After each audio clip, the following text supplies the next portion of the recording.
आमदार सतेज पाटील यांनी सांगलीतल्या कंत्राटदार असलेल्या हर्षल पाटील यांच्या कुटुंबियांची भेट घेतली आहे।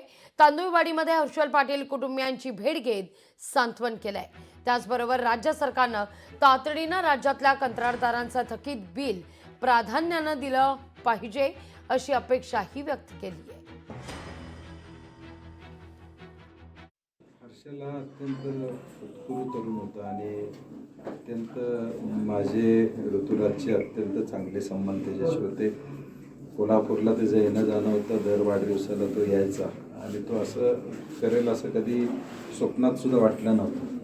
परंतु जी परिस्थिती उद्भवली आणि ज्या परिस्थितीमुळं अशा एका तरुणाला हे कृत्य करावंसं वाटलं, मला वाटतंय हे सरकारचं तर निश्चित अपयशच आहे। कारण की एका बाजूला अनेक घोषणा चालू आहेत, परंतु दुर्दैवानं बिलं मात्र निघत नाहीत। हे वास्तव आज महाराष्ट्राच्या समोर आहे आणि म्हणून सरकारनं याबाबत तातडीनं पावलं उचलावीत अशी आमची अपेक्षा आहे।